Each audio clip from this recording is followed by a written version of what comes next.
Baking and cooking থেকে আমি সোমা বলছি। আজ আপনাদের সাথে শেয়ার করছি প্রথম পাতে খাওয়ার জন্য একটা তেঁতো চচ্চড়ি।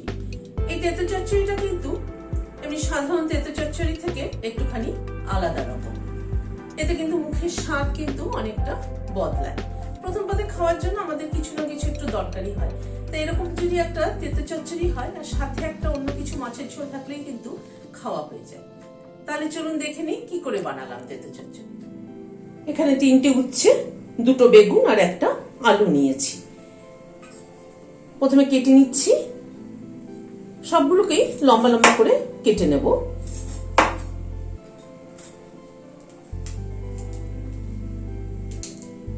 উচ্ছেগুলোকে এরকম লম্বা করে কেটে নিচ্ছি। উচ্ছেটাকে কেটে নেওয়ার পরে এবার বেগুনটা কেটে নিচ্ছি।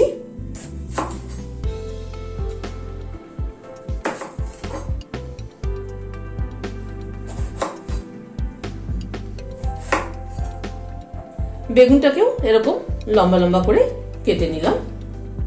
বেগুনটাকেও কেটে জলের মধ্যে রেখে দিলাম। এবার আলুটাকে কেটে নিচ্ছি। আলুটাকেও এরকম লম্বা করে কেটে জলের মধ্যে রাখলাম। চলুন তাহলে এবার রান্নাটা শুরু করি। এখানে একটা বাটিতে পোস্ত নিচ্ছি, 1 চামচ, 2 চামচ পোস্ত নিলাম। সাদা কালো সর্ষে মিশিয়ে 1 চামচ সর্ষে নিলাম। একটা কাঁচা লঙ্কা নিলাম, নিয়ে এটা একটা পেস্ট তৈরি করে নিচ্ছি। গ্যাসে একটা কড়াই বসিয়েছি, সর্ষের তেল দিচ্ছি। তেলটা গরম হওয়ার পরে এখানে 8-10টা বড়ি নিয়েছি, এটা কলার ডালের বড়ি। বড়িটা দিয়ে দিলাম। বড়িটাকে ভালো করে লাল করে ভেজে নিচ্ছি।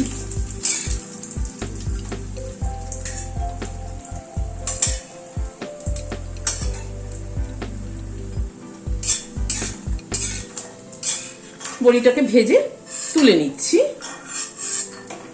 বড়িটাকে ভেজে তুলে নিলাম। এই তেলে প্রথমে বেগুনটাকে একটু ভেজে নিচ্ছি।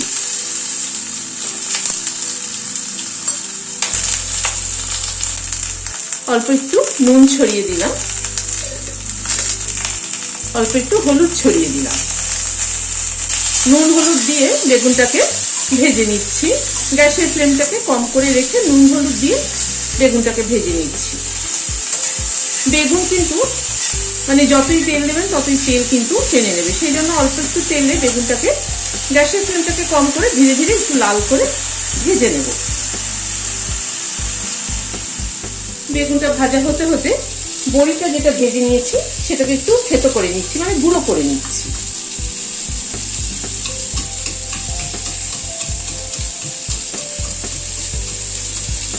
খুব কিন্তু গুঁড়ো করলাম না, হালকা কিন্তু দানা দানা মতো রয়েছে। এটাকে ঢেলে নিচ্ছি।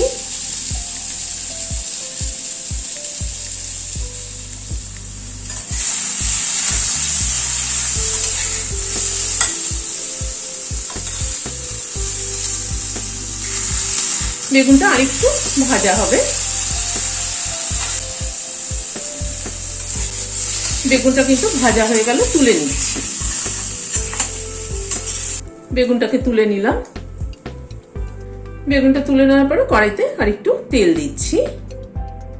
এই তেলে 1/2 টিস্পুন মেথি ফোড়ন দিচ্ছি।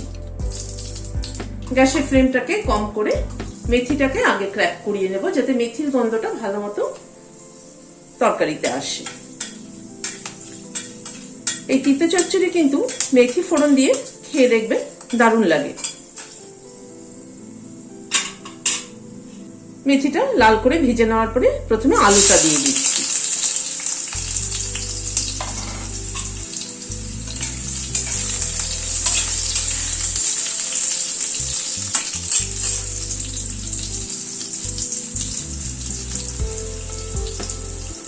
আলুটা দিয়ে মিনিট খানেক একটু নাড়াচাড়া করে উচ্ছেটা দিয়ে দিচ্ছি।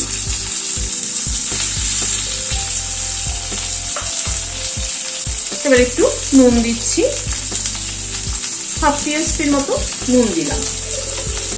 হলুদ দিলাম অল্প একটু,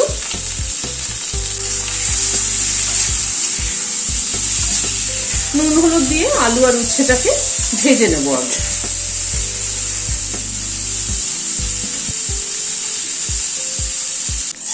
গ্যাসের ফ্লেমটাকে কমিয়ে প্রায় মিনিট 5-7 সময় ধরে আলুটা আর উচ্ছেটাকে ভেজে নিলাম ভালো করে। এখানে 2 টেবিল চামচ নারকেল কোড়া আছে, নারকেল কোড়াটা দিয়ে দিলাম।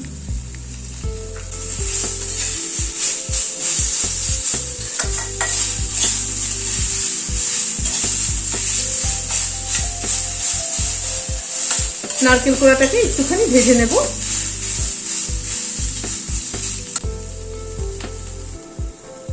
নারকেল কোড়াটাকে মিনিট খানেক মতো একটু ভেজে নিলাম। এবার পোস্ত, সরষা, কাঁচা লঙ্কা দিয়ে যেটা পেস্ট করে রেখেছিলাম সেটা দিয়ে দিচ্ছি। বাটিটা ধুয়ে একটু গরম জল অ্যাড করছি।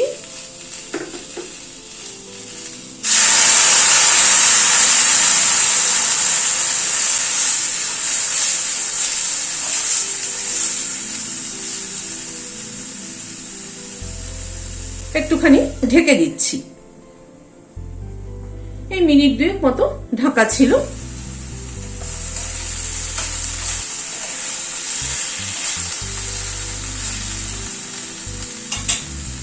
বেগুনটাকে অ্যাড করে দিচ্ছি।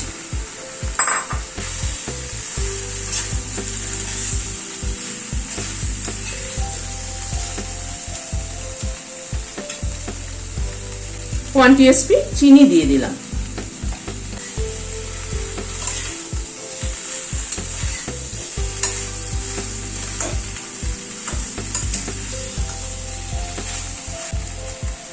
চিনিটা দিয়ে একটু মিনিট খানেক নাড়াচাড়া করে নিলাম। এবার বড়ি ভাজাটা ছড়িয়ে দিলাম।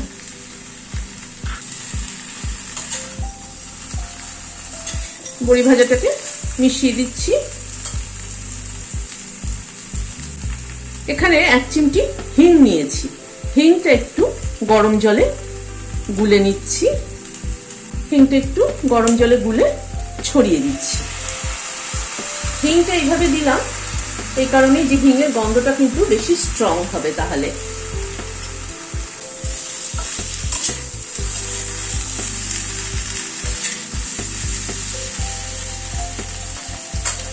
একটা কাঁচা লঙ্কা মাথাটা ছিঁড়ে অ্যাড করে দিলাম। একটু কাঁচা সর্ষের তেল ছড়িয়ে দিলাম। হিং, কাঁচা সর্ষের তেল, কাঁচা লঙ্কা সবকিছুর ফ্লেভারটা কিন্তু দারুণ এতে যায়। এবার গ্যাসটাকে বন্ধ করে দিচ্ছি, দিয়ে ঢেকে দিচ্ছি স্ট্যান্ডিং টাইম 5 মিনিট। কাঁচা তেল, কাঁচা লঙ্কা ও হিঙের গন্ধটাকে অ্যাবজর্ব হওয়ার জন্য। গরম গরম ভাতের সাথে এরকম একটা তিতো চচ্চড়ি বানিয়ে খেয়ে দেখবেন, দারুণ লাগে কিন্তু। রেসিপিটি যদি ভালো লাগে তাহলে একটা লাইক এবং সাবস্ক্রাইব করার অনুরোধ রইল। আজ তাহলে এখানে শেষ করছি। দেখা হচ্ছে আবার পরবর্তী ভিডিওতে।